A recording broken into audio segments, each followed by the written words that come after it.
My name's Ash. And I'm Callie.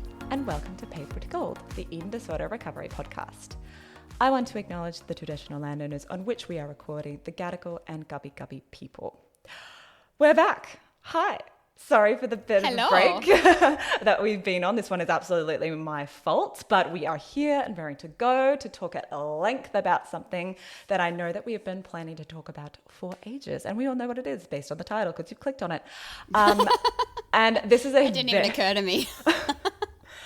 This is a very unscientific observation that I'm about to make, but it is not lost on me that I would say the overwhelming majority of the guests that we've had on this podcast have been neurodivergent. Yeah, I wonder why. With many of them living with ADHD, present company included.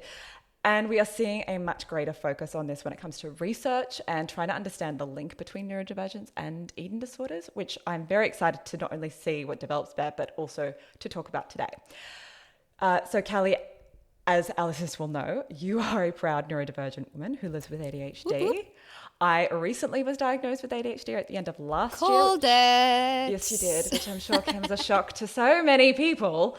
Actually, I caught up with some friends. Told you so. Yes, I caught up with some friends recently and I hadn't seen them in a while. And I said, oh yeah, by the way, I was diagnosed with ADHD just very casually. Oh shit, Sherlock. And they said, oh yeah, that makes sense. I was like, guys, you could at least pretend to be shocked here. That was a shock to nobody. Yes, so it was obvious to everyone except me. But I do have to thank Callie for pushing me to seek a diagnosis because it has been life-changing. But before I get too sidetracked, because I think that'll be a common theme today, I want to introduce our guest that we to help us talk about this very hot topic. We are joined by an incredible psychologist and ADHD coach who is the founder of Holistic Wellness Psychology. And she is an ADHD-er, a mum, and the host of her own podcast, ADHD Her Way. It is my pleasure to welcome Johanna Badenhorst to the show today. Hi. Hello. Welcome. Thank you for having me. You may recognize Johanna as one of the talking heads from the ANZ AED content that we did last year. We had some amazing insights. So I figured we had to bring you back in a longer form to talk all things ADHD. Oh, thank you so much. Yes, it was so nice to properly meet you there and have good chats. It was such a good conference. I had a really great time. It was all the way in Auckland and it was the first time I was there. And just being surrounded by so many amazing professionals and people with lived experience, carers, and just hearing their stories about, ED. It was definitely one of my favorite conferences, I think. So good. Yeah. I was very jealous and very... Yeah, I so really jealous. planned that pregnancy poorly. Yeah. Yeah, and I think I tried to as well, but anyway. I think at the conference there was also a lot more emphasis on neurodivergence, and there was a lot more talk about it, probably more than I expected, which was really, really great to see because obviously you want the people who are doing the research and conducting this research and funding this research to have that front of mind, which is really, really important. So, Johanna, can you tell us a little bit about your lived experience with ADHD and how that sort of affected any sort of body image things as well? Because I think there's obviously a huge link, which we'll get into. But if you want to talk about your lived experience a little bit, that'd be great. Yeah, absolutely. So my lived experience with ADHD in particular has been, only really uncovered properly not that many years ago. And I'd gone through my life for, about 30 odd years, not realizing officially, well, I realized, but was not officially diagnosed, officially identified as ADHD until I was in my postpartum period after my first. And yes, it was really helpful to finally be able to put some words to that experience because I had found myself feeling quite defective for a long part of my life, feeling like I wasn't able to keep up. And yes, it was something that really impacted how I went through school and uni and then work. And then especially parenting, it really uncovered that demand was just really intense. And a lot of my routines, eating routine, sleep routines was just thrown completely out, and I already wasn't a great sleeper or found myself forgetting to eat often. And then, it's throw, parenting in the mix, and what Cal and I were also talking about on my podcast episode with her, which we did, I think, really early last year. And we were talking about how also with restrictions that happen through parenting, if you are, struggling with breastfeeding, this is a bit of a tangent, but it's come up in so many different ways with like whether executive functioning impacted things so much. And then, the way I nourish my body, how I became a lot more rigid. So I think my eating was actually very much disordered during my postpartum period, and it didn't really click to me until much later how serious it probably actually was. And I always had struggled with binging behaviors. I wouldn't say I probably met the full criteria necessarily at points in my life. However, I definitely am someone who has the combined presentation, being hyperactive and inattentive. And with that, I do think that impulsive eating and being really emotionally dysregulated has been a big part of my life. And so, yes, that has been something I've found myself having to manage. And with in regards to body image, probably just trying to fit in mostly has been something for me.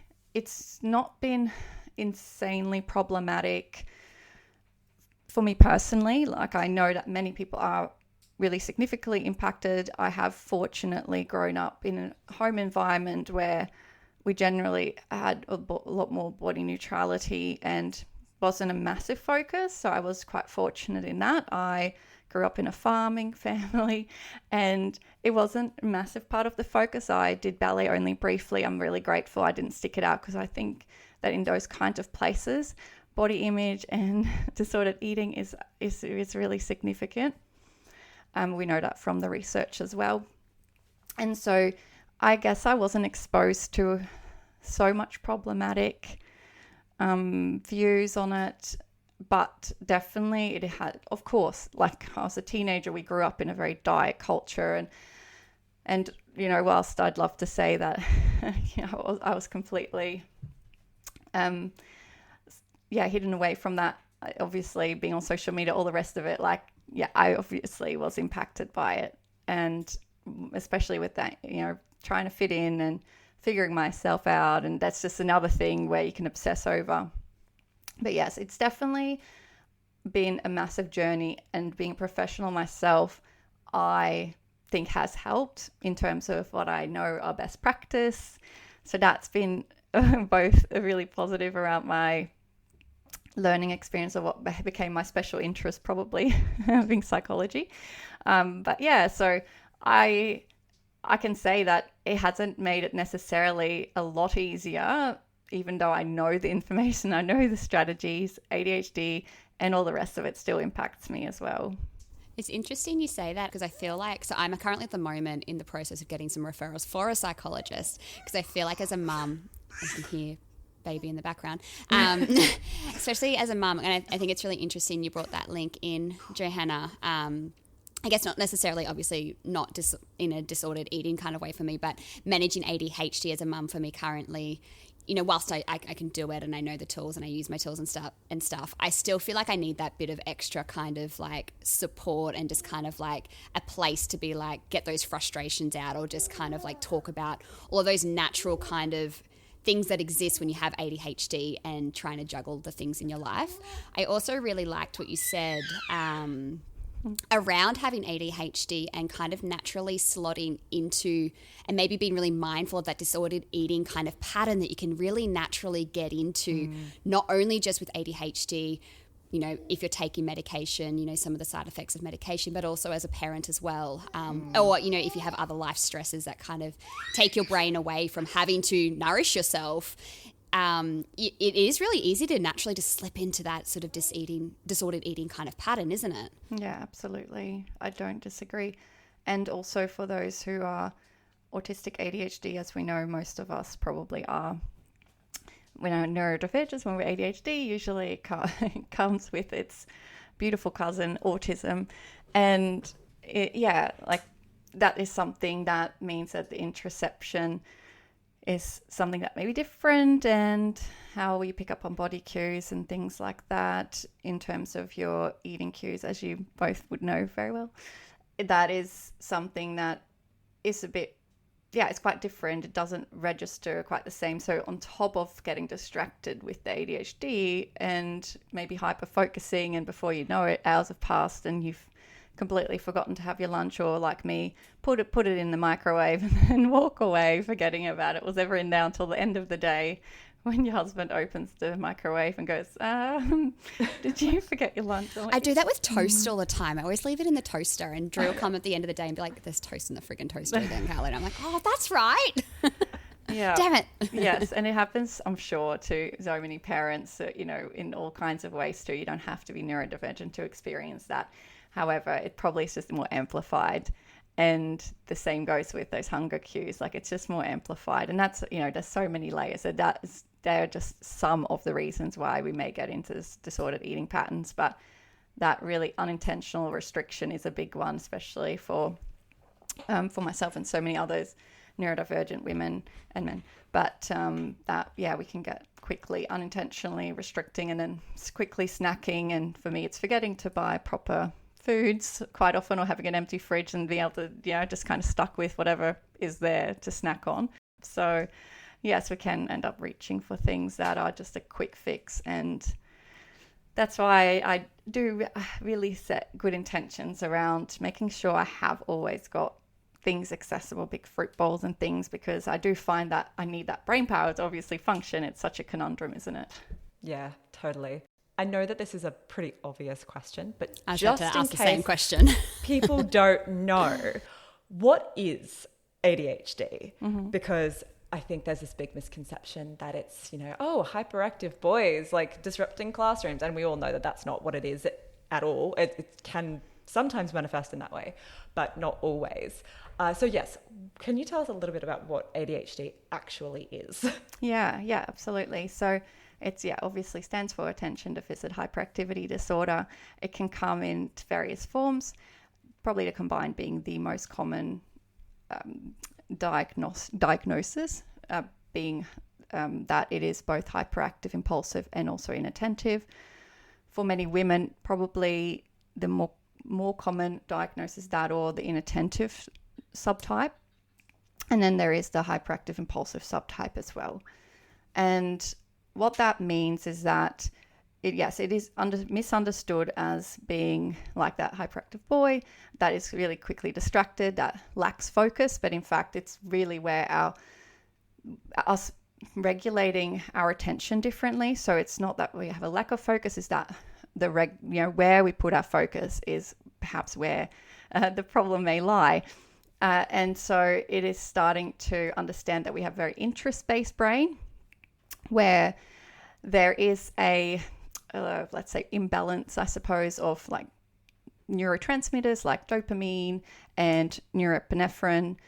And so what that means is that we seek out dopamine, and there's those new exciting activities, and we go off track on thoughts and things and little side quests where we then get that perhaps quick dopamine hit, or we do it through scrolling. And then that can really impact how we execute tasks, how we initiate tasks.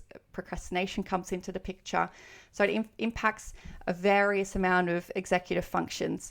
And so there is such variations in presentations for people.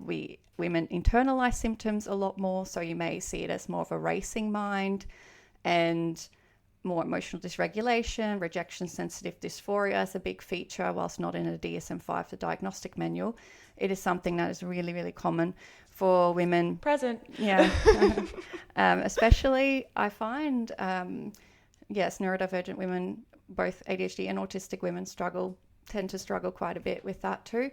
Not just with the, being able to start or finish tasks, or feeling kind of emotionally overwhelmed and snapping at loved ones, and, really struggling with that mental load of working, juggling, maybe parenting or other hobbies and needs of other people. And we can really get into this boom bust cycle where we push ourselves too hard. It might be even things that we're really excited by, we may overcommit and hyper focus. We end up perhaps getting exhausted, burning ourselves out. And so it is much more than just being disorganized or forgetful, because it can impact so many areas of our lives.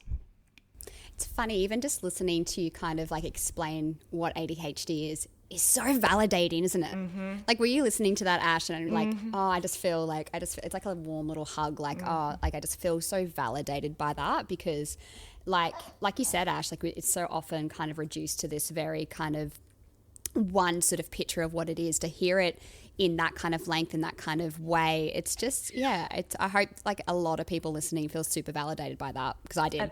And it's multifaceted as well, is that there's so many things that come into play here. And I think the biggest one that I noticed when I actually, my psychiatrist recommended the book, and I've mentioned this before, I think on the neurodivergent and eating disorders episode with Anna. It's the Year I Met My Brain by Matilda Bosley. And it's a fantastic book. I listened to it because it's available on audiobooks on Spotify if you have a premium account, which I love. And the way that Matilda was talking, some of the things I was like, that's not quite me. And then she'd hit me with 4 or 5 points. I'm like, oh, okay, I feel a bit seen now. And it's just so, it is that, and again, this is why we always talk about the power of lived experience, because you need people to talk about their experiences so that people can relate, to hear their stories being reflected in other people. And it's just so powerful. Mm-hmm. Absolutely. Yeah, I really like her. She was at the ADHD conference last year.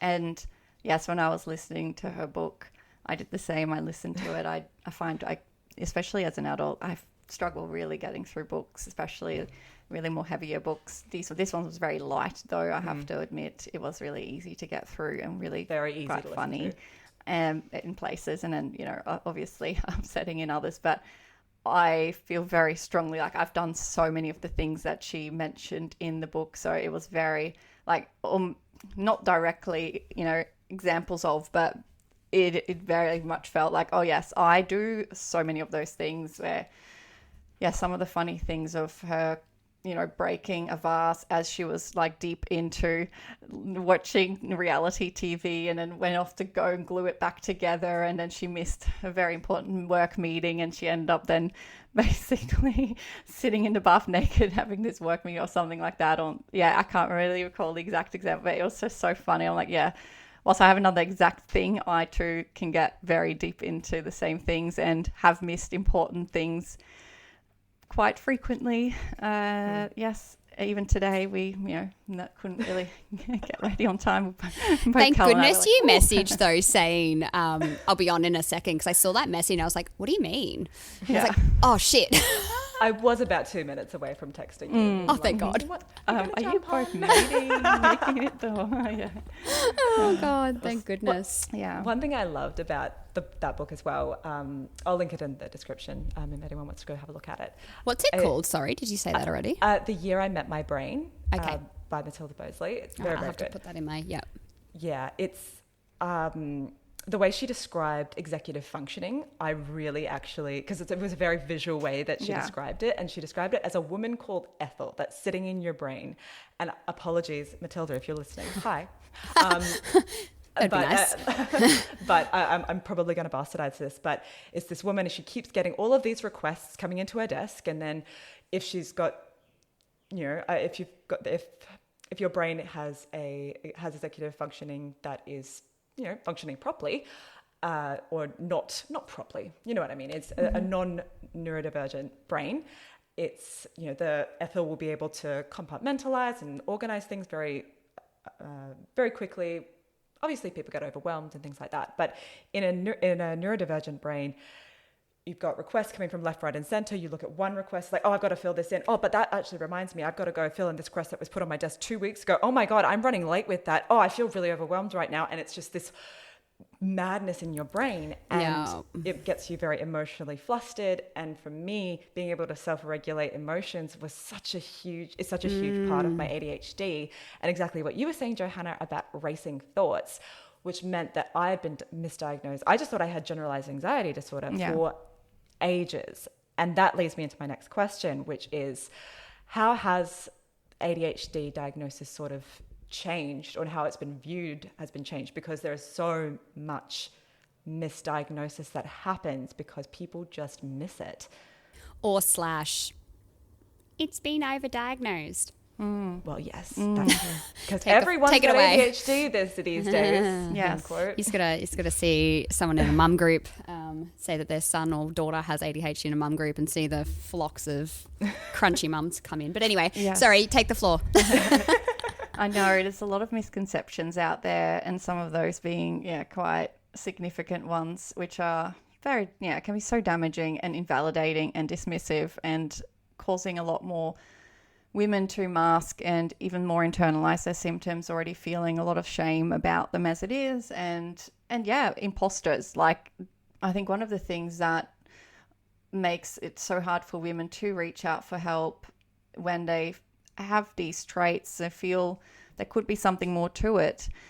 It is probably a lot of that stigma that is still around about people kind of seeking that for, various reasons that isn't, well-intentioned, or they're just trying to get a hold of medications, which, yes, I don't disagree that there may be a very small percentage of people that perhaps are going around and want answers or want medications. Who knows? But typically, if we are going through all those hoops of trying to get some recognition and getting support when we've maybe had chronic anxiety and depression for our entire life, and still struggling despite other medications, antidepressants, things like that, not working very well, it may be an indication there's more to the story, and I think deserves investigating, right?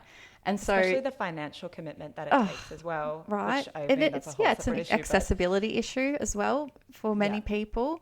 Yeah. And when you get pushed back, I think that's so rough, especially for those who are already in a position where the outlay of it is significant and they may not be able to afford to do that again. And that's just devastating because, as a practitioner, seeing that happen, you feel so heavy for that person. And I was fortunate that I had a very supportive psychiatrist, and many try to be, and I do think that there is professionals who are well-intentioned but may not be across all of the different ways it can present, especially if it's not their area of expertise. And so that can be really rough, where that can really dismiss women who may otherwise get diagnosed as bipolar or as anxiety, depression, or postpartum depression, anxiety only, and not really digging deeper to see why are they presenting so strongly as that and burning out constantly, because you'd think that if that mental health disorder was properly treated, that it wouldn't lead to constant burnout. And so I think that is something that is quite poorly understood. So when I see a woman and she feels quite, I hear stories and there's concerns about this, either ongoing burnout or just feeling like there's more to the story, or other people within their family are getting diagnosed, or there's a lot of alcoholism and, yes, maybe eating disorders or disordered eating and other of those kind of self-soothing behaviors, I suppose, or addictions, then it does often kind of flag things for me already. It doesn't even need to be diagnosed disabilities necessarily, but if I hear there's a long family history, especially direct links with the person of lots of addictions and things like that, I'm always kind of curious. because there is such a coexistence with that, as well as many other chronic health conditions. Same thing. If I hear chronic health conditions, or vice versa, if I hear ADHD, autism mentioned, and various other conditions, I often do look at, chronic health conditions as well. Yeah. It's interesting you say that. You hear so many people, I guess their children are being diagnosed, so then, they seek the diagnosis because they almost see themselves in their child, right? And then they're like, oh, and that kind of is where the diagnosis, I feel like that happens so often. And I really liked what you said about kind of figuring out what your story is, kind of putting all the pieces together, right? Because I talk about that so much, I guess, in eating disorder recovery is, what are the pieces of your puzzle? And I think that this is such a huge piece of the puzzle. As you were saying, in addiction, I think it's such a huge piece of the puzzle that is so often misunderstood and just completely missed. And, then you get stuck in this system and this cycle and this spiral of going in and out, and kind of you just get stuck there, right? And it does really take somebody to be like, hey, what else is going on for something to actually change, right? Yeah. Well, same with very pervasive eating disorders. I think we've talked about this before, that it should be part of the screening process, that people are checked for neurodivergence. I know there's, talk about it, and many practitioners are doing that, which is great.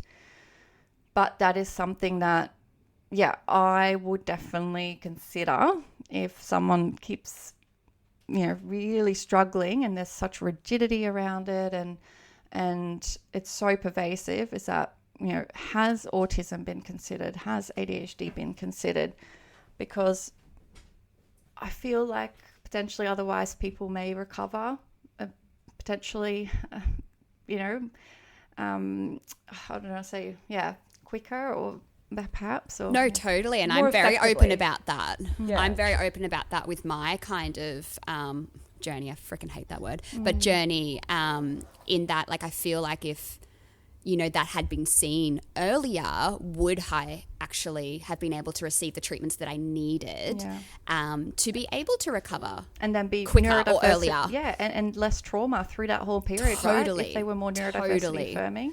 I think we have a lot of, in the kind of eating disorder treatment space, I guess, perhaps maybe a lot of practitioners that are almost scared to consider that link, just kind of linking the two together and what it might mean for treatment, because it does sway away from traditional, I guess, CBTE type methods or guidelines, doesn't it? As well as the medication implications as well, because I think, and I mean, let's not beat around the bush here, I think obviously stimulants, which is the main medication that is used to treat ADHD, can have significant impacts on hunger cues, and it does put you at a higher risk for weight loss. And I don't want anyone listening to this saying, oh, perfect, I'm going to go seek a diagnosis so I can get the medication and then I don't have to eat and I can lose weight. Please do not twist my words like that. This is your last warning. But it is such a, I mean, when I was diagnosed, my psychiatrist really went through this with me, and I made sure when I went to the psychiatrist, I made sure she was trauma informed. I made sure she had a history of treating eating disorders, and I did a full background and made sure that she was the right person for me, because I knew with my history I needed someone who could understand that. And she did probably a good portion of the session right before. She didn't put me on medication straight away, or on the stimulant straight away, and she said, we went through the whole thing, these are the risks. She had a follow-up with me about probably 4 weeks afterwards, after I'd started, and she said, was very, very clear to me, if there is significant weight loss or if there's anything that's really impacting your hunger, we may have to look at other methods for treating it, because that was her primary focus, was to ensure that that was okay, and that I was going to be safe. And then you look at sort of the risks and benefits of that medication. There has been a significant improvement to my quality of life, and the benefits have been so great while being on the medication and my ADHD being treated properly. Obviously, conversely, the side effects of the drop in hunger cues and some other stuff are definitely there, and managing those side effects can be a big task, but I have the tools to do that properly.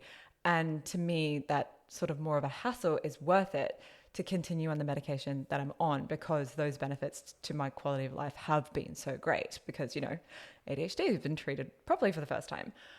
But then, of course, at the same time, I am aware of the risks and the potential to need to take me off that medication if my weight is significantly impacted, for example. And I am a high risk, and obviously if there were to be any significant weight loss or any weight loss, then that could potentially be a risk for any relapse or anything like that. And that is something that my psychiatrist was very clear about, given my history. And just having that individualized approach and that dialogue with your treatment team is so important in this, in terms of finding that right balance.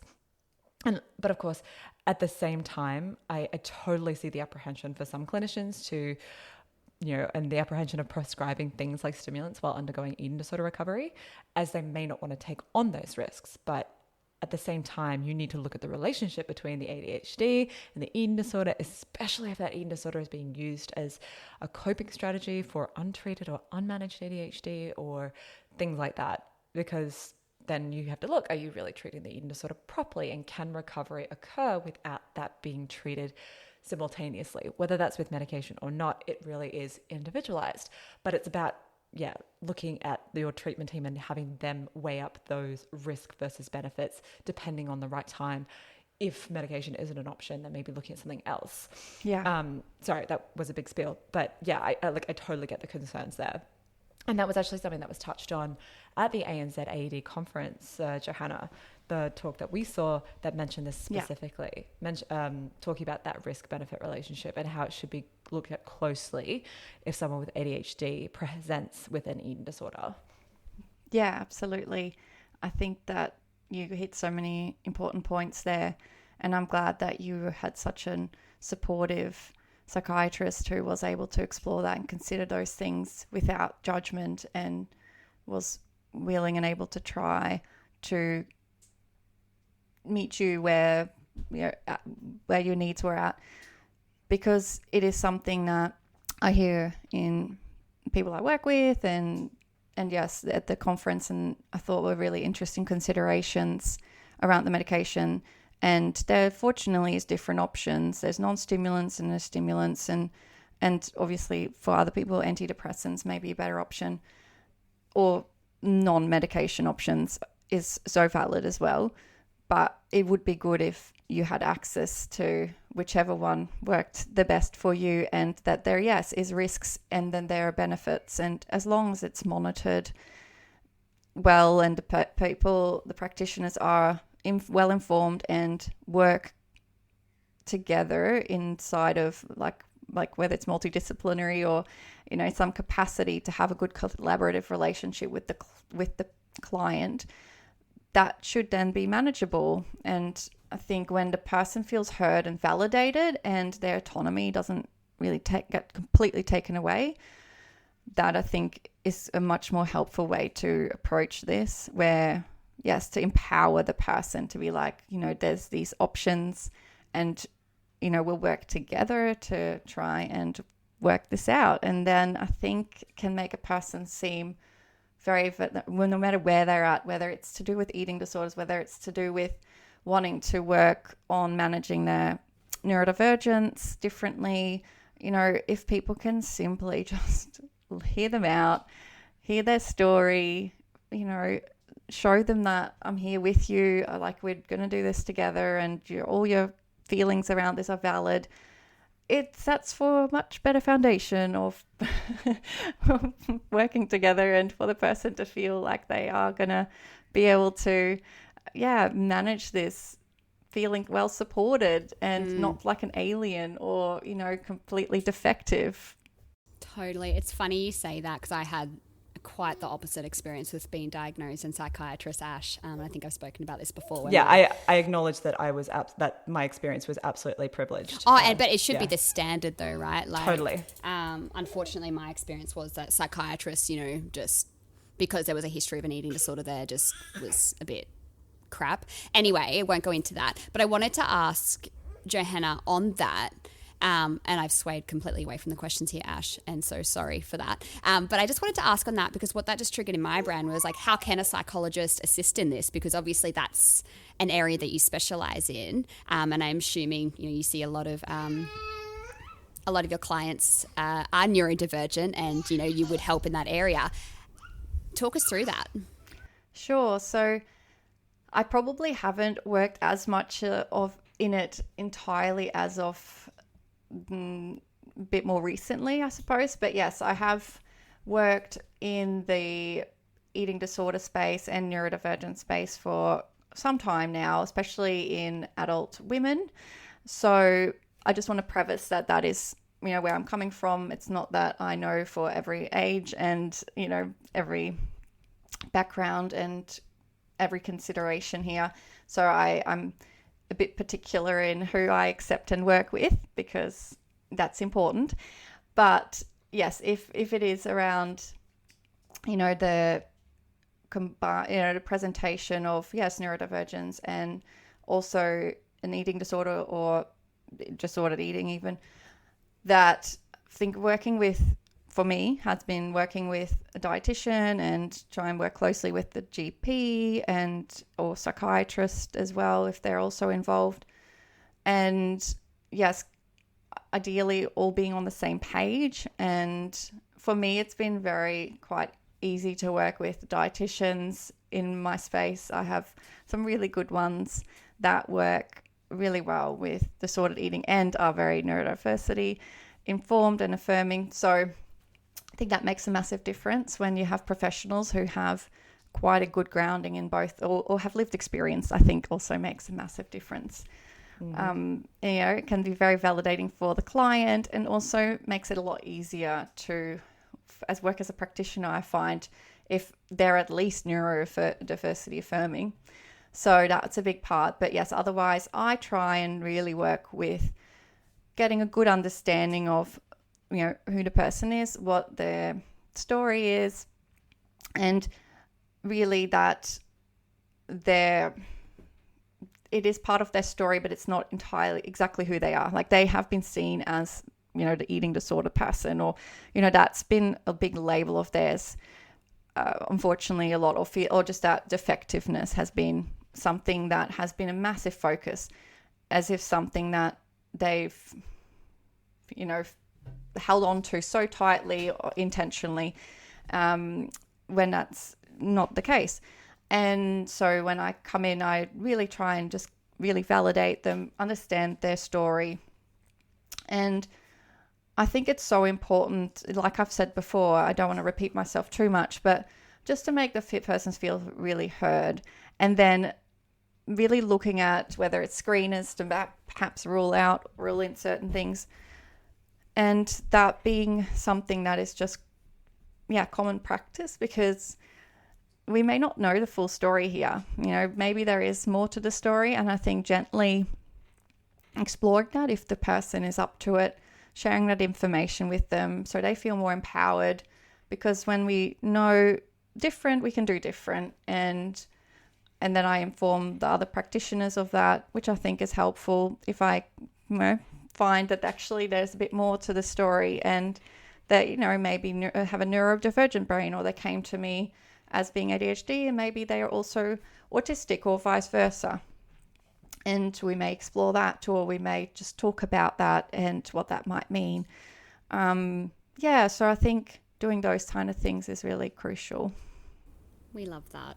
Especially that kind of collaborative care as well, right? Because like you said, there are huge, different kind of team members have played such important roles, and all kind of being able to collaborate on that together, especially like you said, a dietitian, what does nutrition look like with ADHD? Because that's different from, someone who's neurodivergent to someone who's neurotypical, yep. Especially in eating disorder recovery, is intuitive eating even possible, et cetera, et cetera, yes, et cetera. That's right. Yes. Exploring, do they maybe have alexithymia, so inability to really, or not in complete inability, but really find it difficult to perhaps emotionally regulate, not understand their emotions, and really struggle with with that recognition and labeling.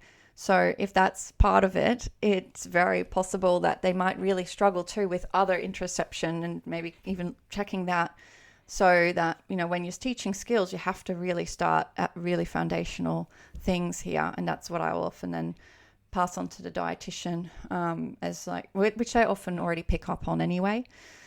But yeah, it's not necessarily that it's understood completely, depending on where they're at their journey, that, they may not realize that it's not that they are, unintelligent or anything like that. They may feel like, I know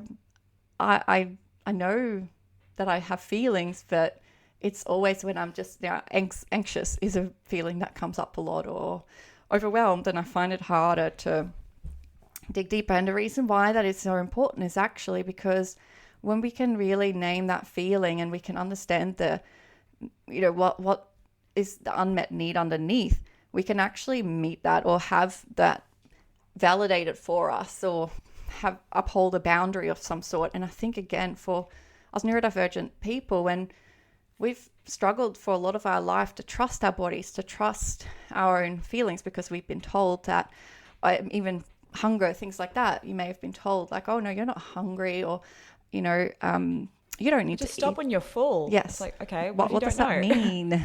Yeah.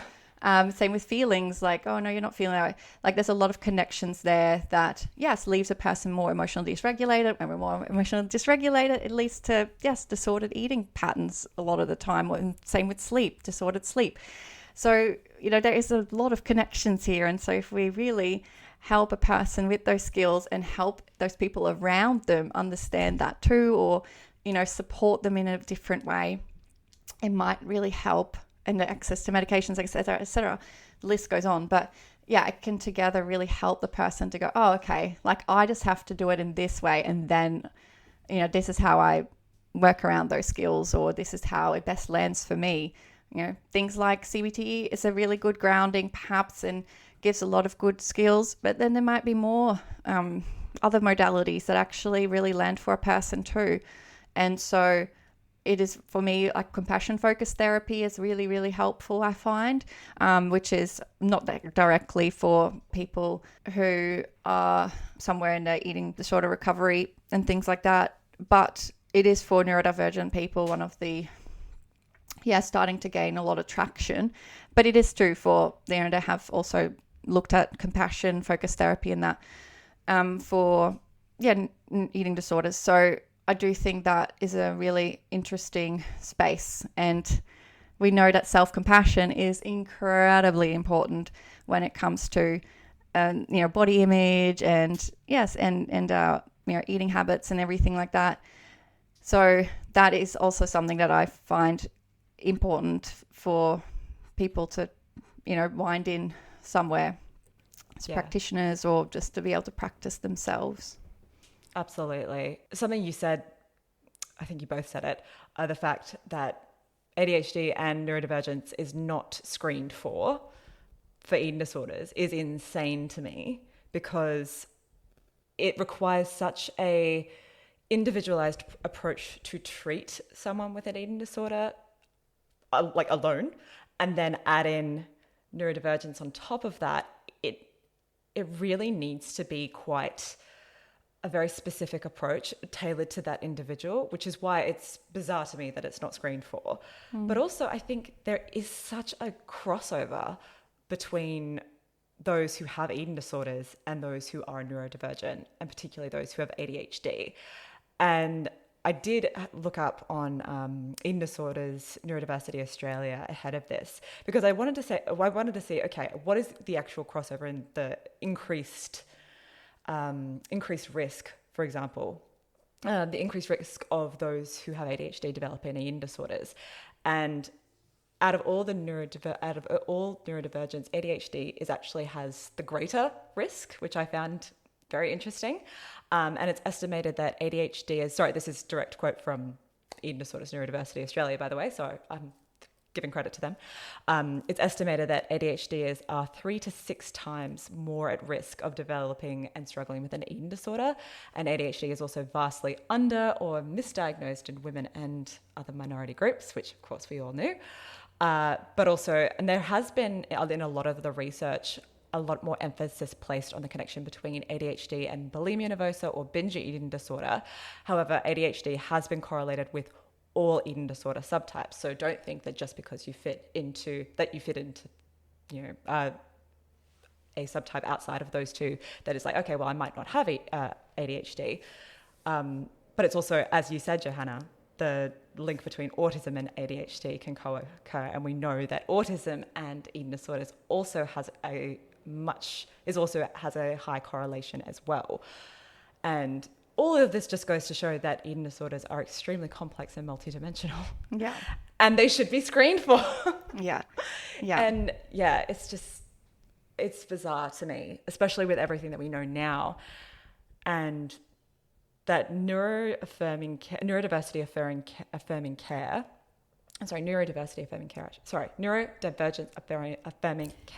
Neuroaffirming? Is it It's either neuroaffirming or neuroaffirming? neurodiversity affirming. It's used interchangeably. All of the above. I think that benefits everybody. So I don't know why it's not implemented. I know it's because it's been done a certain way for so long, but it's clearly not working. So I guess I wanted to ask, what does neuroaffirming care look like, especially, I suppose, in an eating disorder setting? Because I know that can be so difficult and so rigid. And I guess twofold really is like, how is it failing right now? And how can we, well, apart from every way possible, but what are some like ways that we could potentially see neuroaffirming care implemented in a hospital setting? So I have to be careful here because I probably can't talk to the hospital settings entirely. I've not been experienced of working there, so I'll just be mindful about that. I can talk to neurodiversity affirming practice in general as psychologists, and that is something that has only for about the last 6 months or so has been guidelines that have come out for us psychologists. So that's pretty recent. And so that is still trickling down into lots of different spaces, whether it is private practice, whether it's more public settings, inpatient settings like in hospitals. And it can look obviously so many different ways depending on the environment, because it's going to be very different in private practice versus like inpatient settings in hospitals, for instance. However, I guess the general gist of the whole premise behind neurodiversity affirming care is that we do consider other neurotypes or the variation of different neurotypes and what that means for the individual person in front of you in terms of how their brain may be wired, how they may respond to the world in which they are in, and that we have to appreciate that there is going to be differences in the way that they exist within a very neurotypical world, so that we understand like how their brain functions in terms of the executive functioning, whether it is that we, really consider their their sensory needs, because I think that's a big one. Yes, exactly. And that is in particular in connection with an autistic neurotype. And when we can see people within, considering the environments which we meet, so it's not just about the way that we perhaps like treat someone, it's in the way that we, from the start of the interaction all the way through to seeing them in person or vitally health, like we have to consider neurodiversity affirming care at every single step. So that means like at the intake process, like how do you send things out to them? Is it within sufficient reminders? Is it that the type of language used is very inclusive and doesn't have a more pathological, like defective, framing to it? Is it that there is both a focus on a person's strengths and and some of their challenges within the actual intake form, for instance? Is it also that they they can bring support people in, they have support animals perhaps? Is it that, yes, the language use is really clear and there is the considerations of different communication needs?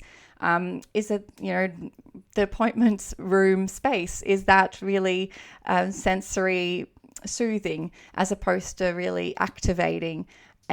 Similar probably to trauma-informed kind of care, where, most people would respond to a very calm, neutral space much better, where the lighting is taken in consideration and the noise levels, all those things. So that even their preferences in ways to be communicated with, email, phone, and then it's the practitioner themselves, their experience and the way that they may approach the client, and the list goes on. So, and then obviously the way that they practice as well needs to be considered in terms of what is their approach to understanding a person beyond their disorders and not necessarily referring to them as disorders, right?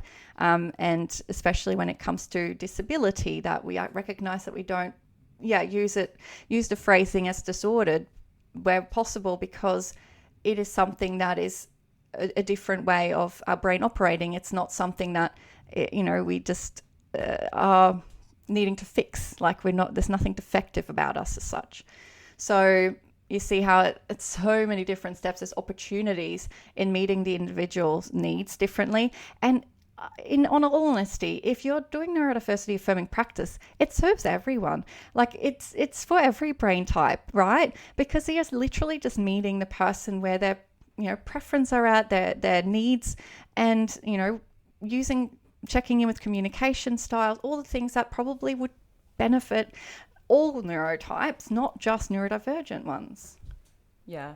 The only thing I'd add to that as well, in terms of eating disorders and something that you said, things not being disordered, because there are so many things, I think, and I know, Callie, this will get you all fired up, is when it's that's just your eating disorder. Doesn't take much to get me fired up, to be fair. Very good point. But it's that's just your eating disorder. And when it's actually not, if someone has an aversion to a specific food, yes, it could actually be your neurodivergence. Oh, I don't like the texture. I don't like the feeling. Who gives a fuck? If I want to do this, if I want to eat my food this way because it makes me sensory, it's easier for me to process being able, who cares? And I find we get really stuck on that within the eating disorder treatment space of no, that's disordered. No, you can't do it that way. It needs to be done this way because that's not normal. And it's oh my God, it's a big rap. Very misunderstood. Yeah, totally. And I mean, I'm sitting here right now jiggling my leg because, aforementioned ADHD. And that, for me, that's not a disordered thing. I'm just a fidgeter. But I know that in eating disorder treatment, especially for those with eating disorders. Don't you bloody dare. Yeah, fidgeting or jiggling your leg, or those kind of things are seen as sort of compensatory behaviours, which I actually do question whether or not it is, whether it's actually an anxiety. For some people it is. But yeah, Yeah, but it's not just always. completely dismissing that behaviour and thinking that's disordered. You can ask and then unpack that, maybe not at the table, because it might be too crazy how too we much don't, at that time. Clinicians, we just don't ask people. Yeah, but ask at the after a meal. It's hey, I noticed you were doing this. Can we unpack that? Can we talk about it? And I also, to give clinicians and nurses, and particularly in an inpatient space, a bit of grace here. I'm fully aware that there are specific rules that you need everyone to follow, because otherwise, if one person gets away with one thing, quote unquote, then the other people will use that to get away with that. But it's more complicated than that. Nuance always. Can I ask around, and I don't know where I feel like you might have touched on this a little bit in there. I just wanted to ask around as well, and I don't know if I'm completely sidestepping as well. Tell me if I am. If I've gone on a completely different tangent, I don't know. I just wanted to ask as well, because what came up in my brain is that understanding the masking component of an eating disorder for ADHD or neurodivergence or autism, because I find a big link of mine was like, and so many of my clients, was I using ADHD to kind of, was I using an eating disorder to mask my ADHD, to make me fit in better in this world, to make me be able to function better and more easier? Did it help me, I guess, with my interactions with other people as I went and ordered my coffee at the cafe, etc.? Can we talk about that a little bit?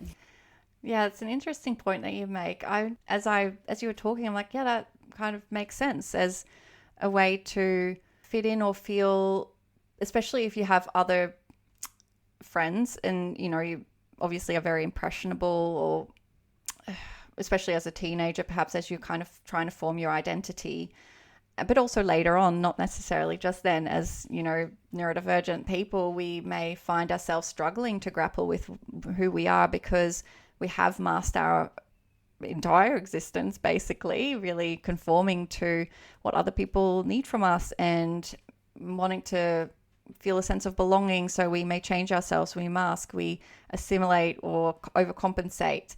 And so perhaps it is something that maybe is biological and environmental, right? Neurodivergence. We are born as neurodivergent, either as, you know, perhaps ADHD, autistic, or ADHD, but we are so much more vulnerable to probably want to regulate ourselves, as well as perhaps fitting in. And I know that we were in such a diet culture, and where social media, everything would have had an influence on how our identity shaped. So I have no doubt that to do with body image and fitting in, that yes, it might have been it seemed maybe more cool, and people wouldn't really question it if you did behave in a certain way that was probably more, you know, different eating patterns, or getting rigid about the way that you ate, or your, you know, the things that you followed at the time, or we still are bombarded with lots of amazingly unhelpful, you know, expectations of our body. And so we're probably constantly reflecting on, you know, what is the standard of today's society of how we should look and how we should behave, and that it can start in so many different ways, where we get this health and wellness kind of kick, and that can get so, like, if you want to put nutrition to manage your ADHD or to reverse your neurodivergence. Did you know you could do that? That was sarcasm. That was pure sarcasm. Yeah. Just in case anybody was unsure. And I think if you combine that with the fact that our brains are wired in a different way, and sometimes we do have problems regulating things like dopamine, and you can pair that with hyperfixation, and you can get hyperfixated on eating a certain way, or whether you use food as a reward, or eating more, or you get dopamine and that rush from restricting, and you hyper focus on doing things a certain way, especially if, I'm just seeing what everyone else is doing. It's no surprise how people end up developing eating disorders, especially those people with ADHD or other types of neurodivergence. Yeah. It all is making, as the kids say, the math is mathing. I think that's what the kids say. Do they? I don't think they say it anymore now that millennials have started using it. I think that's how it works.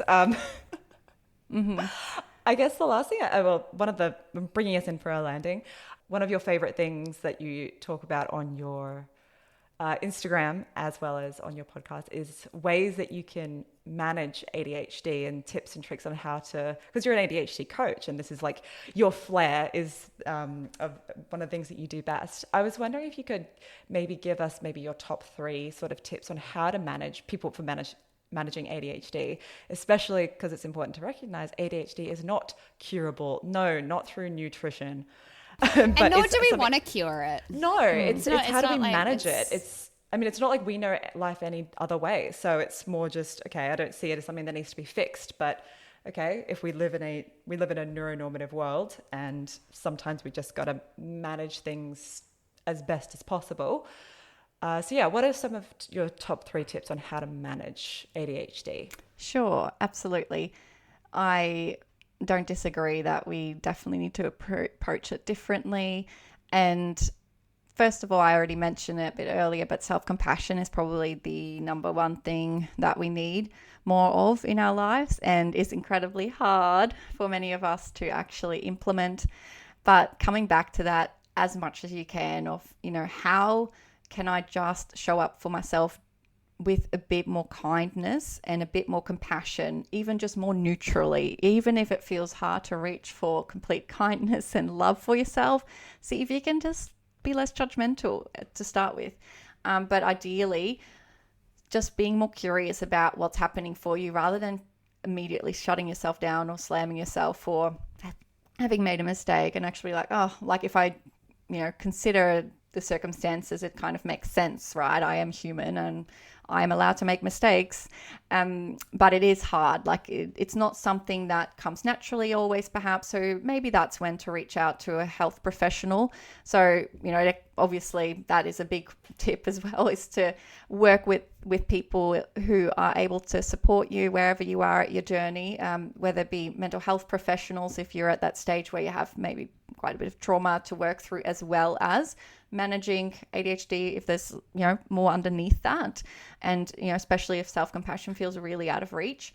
But otherwise, it's just little ways that you can show up for yourself. Even just, is it just a mindful moment where you're like, actually, I'm just proud of myself for taking an extra few moments to just regulate myself and getting some time out in nature. That's a self-compassion action. It doesn't need to be I need to have a bath and bubble bath. That's the only way that I'm told I can relax. And who the fuck has time for that? Yeah, right. Who has a bath in I there? do. People with kids. Oh, true. Sorry, yeah, my bad. You don't have a house without a bath with kids. I mean, you do. Well, you yeah. can, but But then much there's easier also with the bath. whole living in Sydney and the house in crisis. It's a privilege to even have a shower these days. Yeah. Yes.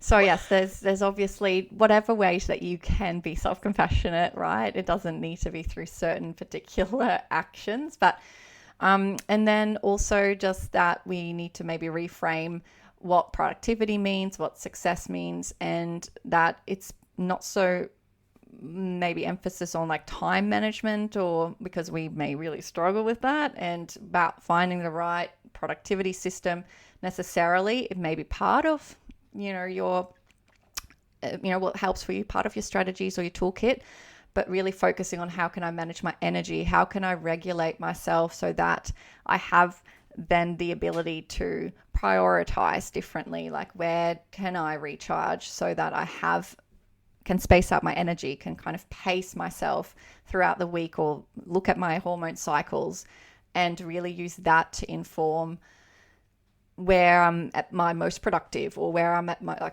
in quotation marks, as in where can I put these really to-do lists in place best, because maybe I'm not a Monday morning person, and I will never be a Monday morning person.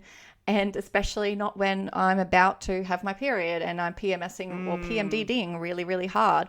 When I really need to ensure that I have had enough rest, and that's when I'm at my best, when I'm also eating, well for my body. And those are kind of big ones, is that we need to rethink how we pace our energy.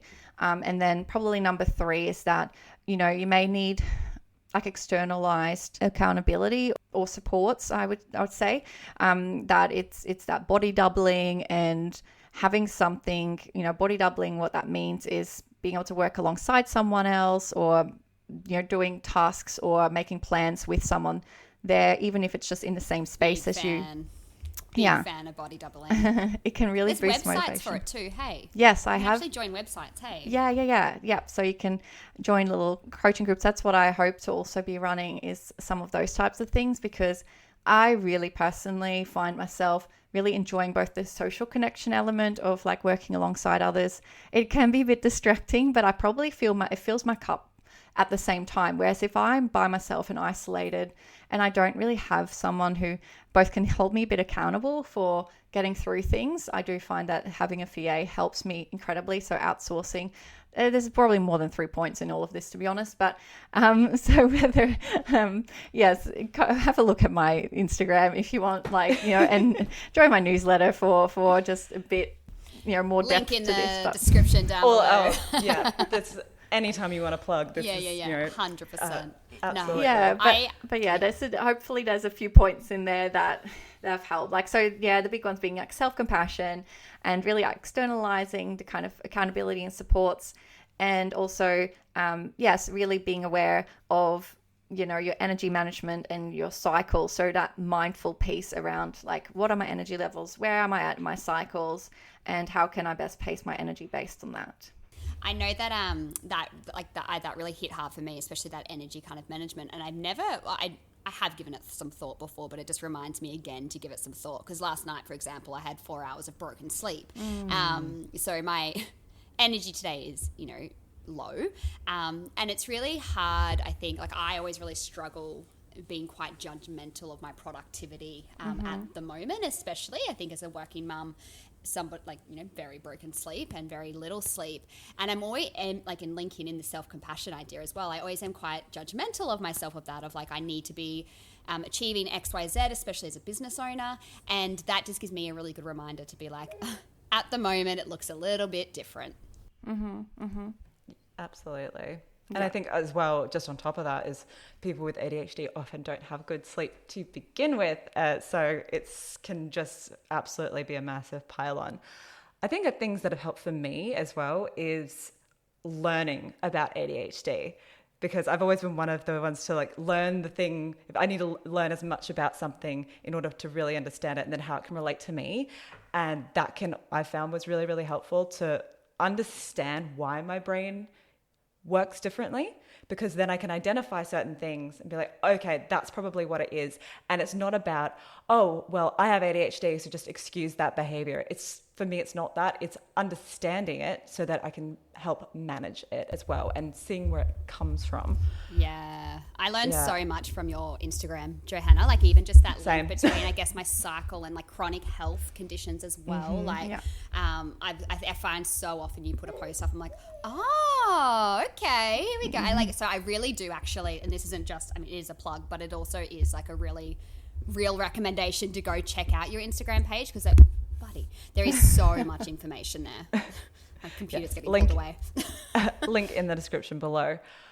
Then the last thing was, there's a great, we're not sponsored, although we should be. I really love the app Finch. I've been on a 106-day streak. Here is my proud moment. I used to never make the bed, ever. I don't think I've ever made the bed, never consistently in my entire adult life. I have made the bed for 107 days straight. Oh my God. Nice That's job. amazing. Thank you. And like, it's just like little things, because at least then I feel like I've something I'm proud of by the end of the day, even though it's like something like it's really, really silly. But, you know, I have my morning routine, so I don't get, you know, sometimes I forget to shower because I'm just in a rush in the mornings, but this way I've got reminders to take my meds, to brush my hair, because oftentimes I won't brush my hair, brush my teeth, take a shower, make the bed, unpack the dishwasher, all of those things. And you just and it's a really, really, like you were saying, Johanna, not just the accountability, but the reward as well, because it rewards you when you've achieved things. And it's this little animal, and it's like this little friend in your phone. It's like a Tamagotchi, but it doesn't die if you neglect it, which is great. Cute. Yes, it is. So really highly cute. recommend that. Yeah, highly recommend the Finch app. If you're listening, sponsor us. And yeah, I think the last thing I will say before I will ask my favorite question, which I've been dying to ask you, for those who are wanting maybe a few more resources in terms of eating disorders in particular, especially about treatment, the Eating Disorders Neurodiversity Australia has great information sheets that are tailored for very specific groups and people on their website, link in the description below. Some focus on things like self-advocacy, so for people who are neurodivergent and carers, but there are also ones for GPs, dietitians, allied health professionals, as well as mental health professionals, as well as inpatient care guides and school personnel. So there's something for everybody. So I highly recommend looking at their information sheets, because they've done such amazing work there. If you wanted some more specific things about eating disorders and ADHD, but also neurodiversity in general, neurodivergence in general. The last question, Johanna, is what is your favorite thing about having ADHD? Because sometimes it can be hard, absolutely. But I think ADHD and neurodivergence is something that can be celebrated.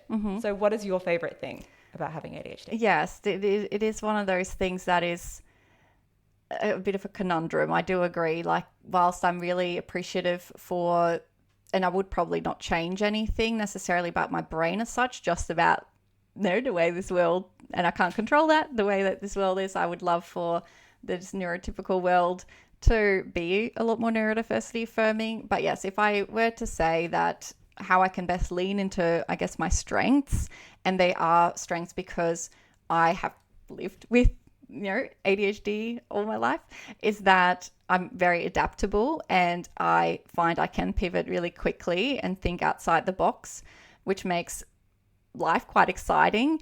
I can get really excited about new things and new novel experiences, and am a big risk taker. So I probably put myself out there, maybe more than some. And that, I think, means that I land lots of cool opportunities and meet amazing women like yourself. Like, I could not have imagined doing that. And probably isn't your typical story for a psychologist to do. So I think I can have my ADHD brain to thank for that, or my ADHD brain. I'm also incredibly passionate and can get really hyper-focused when I'm really into something. I go all in.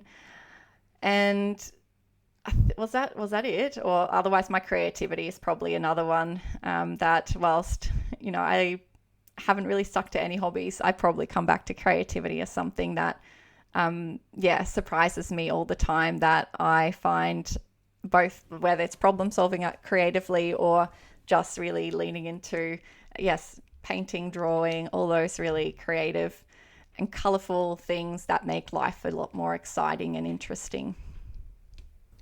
Yay, I love it. I love that. I love that. Callie, can I ask you the same question?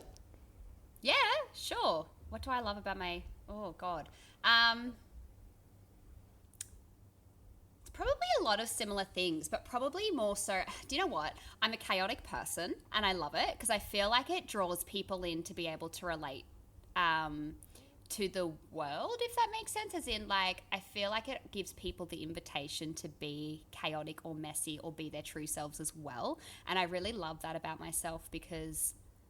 I feel like maybe in a world where we're taught to kind of suppress that or, behave or be a certain way, I really like that when people are their true authentic self. I think I've said to you before, Ash, if somebody's really passionate about something, I love to hear about it. Whether that's about like a potato or an onion, if they want to like talk to me and they're passionate about it, I will be here for it. So I really love, I guess, the way that my chaotic brain invites that from people. I love that. Yeah. I fully agree. Yeah. What about you? I think probably I've always been a creative person. Oh, yeah. And I didn't know if that was an ADHD thing or if it's just how my brain was, but I think there definitely is something in that my brain just thinks in a different way. And the career that I've had, I would absolutely accredit to that, being a creative in advertising. But also I think I've never really liked being like the typical things. I've seek out different things that a lot of people might not like. I mean, I'm a massive pro wrestling fan. I love metal music. I have kind of always strayed to more of the different I always think of you, Ash, as like really cool. Like, do you know what I mean? Like, you're a cool person. Like, your interests and your likes are just like cool. Well, yeah, it definitely wasn't in high school. Those things definitely did not make you very cool. Makes you more of an outsider back then, Yeah. Exactly. But I think as well, similar to what you said, Johanna, I try a lot of new things. Yeah, it's probably because I'm a bit of a magpie and I just go and see new shiny things and I get distracted. Sure, that's part of it. But I also try different hobbies. Like I taught myself how to do makeup from YouTube because... Okay, I'm trying that because I was bored. I've learned how to start a podcast because I just wanted to do it. I just went and did those things. If I see something and I want to try it, I'll just do it. I trained to be a pro wrestler, tried that, wanted to do that, did it. Those kind of things. And I may not stick with things, but hey, I've tried it and I've accumulated a lot of really cool skills along the way. So that's probably one of my favorite things. I wonder, I just thought of something else, like as a parent, I wonder like, and like this can just be in general, this isn't just a parent thing, but because obviously it can be really stressful, like depression, anxiety, postpartum can be really prevalent. I also feel like, as I've gotten to the other side of that, maybe that I actually don't, I don't stress about little things at all. Like as a parent, I'm just kind of like, which kind of works because then I'm not so like, about schedules or like sleep schedules or feeding schedules or all that sort of stuff, which a lot of people, I think, especially with ADHD, can maybe hyperfixate on for sure. But I feel like because I've just had this awareness of who I am, that I've just been like, I'm not going to dabble in that because I know I might get a bit too stringent about it. So we're just going to leave that. And it's worked really well for me because then I'm kind of just like a bit more, like I enjoy it a little bit more maybe. Yeah. Yeah, for sure. But yeah, I like that question. Yeah, me too. Thank you. Oh, thank you. This has been so good. Again, we've plugged your Instagram as a oasis of information, especially about ADHD, especially about ADHD. So please tell everybody where they can find you. Any projects you want to plug, this is the place to do it. I'll link everything in the show notes below, but the floor is yours. Plug everything. Thank you so much. Yes, I just want to thank you, first of all, for inviting me on here. It's a massive privilege to be able to share and to have a platform to, impact so many people. So yes, you can find me at ADHD with Johanna B, and I have a website that is ADHDherway.com. That is the platform where that is not therapeutic. It is just ADHD coaching. That is what I'm really pouring a lot of my energy into. I have also still practice as a psychologist as well, where you can also reach me out, but they're very different streams. I just want to really clarify that. So because I recognize we've been talking to myself as kind of a clinician, so I do want to kind of recognize that. However, for those who want to learn more about ADHD, find my platform there. And I also have the podcast ADHD Her Way, so which has its own Instagram page as well, ADHD Her Way. And yes, I would love for people to tune in. Callie's episode is there as well. One of the first episodes I think I recorded with you. And so that's something to check out too. The things that I have going at the moment is that I'll be running a masterclass very soon on emotion regulation and ADHD. So that one will be one to tune into for those who are wanting to learn more, are perhaps not in a space, or they are very well supported in the therapeutic space, and they are at a stage where they really want to work on managing the ADHD. They're welcome to check that out. Just want to preface, it's not a therapeutic program. Same with all the content I put out. It is purely for very much psychoeducational support, not necessarily, I still recommend people's individualized support. So anything that you consume there, I just want to kind of point that out, but you're welcome to have a look, and I'd love for you to, join. I've got another round. I've just finishing up my Reclaim Your Rhythm program, which is for ADHD women. And I'll be doing, another pretty soon. So that's exciting, and creating in the background a full library of resources and that for people as well. I'm just doing so many different things. So definitely stay tuned because it's a lot more to come. Yeah. Very exciting. Super. I'm always so super impressed with, your flow and just the way you show up in this. Yeah, no, it's incredible. Very. Love it. It may look like that on the outside a little bit. I try and be very open and honest about my non-flow days as well. But yes, I'm really all about creating community, and I'd love to be able to do some in-person events very, very soon as well for women, cool. Neurodivergent women specifically. So that's my aim. So needed. Yeah. Love it. Lots of exciting stuff that's coming up. I'm super intrigued and excited to see what else is going to be in your future, because you are just on a tear at the moment. So cannot wait to see what you get up to. Thank you so much. This has been amazing to chat, and I hope everyone listening can take a little bit of something away from the mind palace that we got to explore today. So yeah, thank you. I appreciate it. That's all for today's podcast. Thank you so much for listening. Don't forget to hit that subscribe button so you don't miss an episode. If you like what you hear, please consider giving us a 5-star review on Spotify or Apple Podcasts. You can follow us on YouTube and Instagram at Paved with Gold Pod. You can send us an email at pavedwithgoldpod@gmail.com or visit our website, pavedwithgoldpodcast.com. All of those links will be in the show notes along with extra resources and where you can find Johanna. Go click the links, they're right there. And until next time, stay safe and we'll talk to you again soon. Bye. Bye.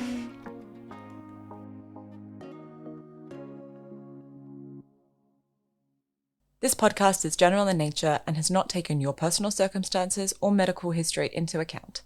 We are here to share our own experiences and the things that we have found helpful throughout our own personal recovery journeys. Please remember that each person's journey and circumstances are different, and not all of the information contained in this podcast may be relatable to you. It's important you consult your own GP or recovery team to seek out tailored advice before making any important decisions relating to your own health and recovery process. If you have found any of the content in this episode distressing, please contact your care team or a medical professional. If you or someone you know is in crisis and needs help now, please contact emergency services in your region immediately.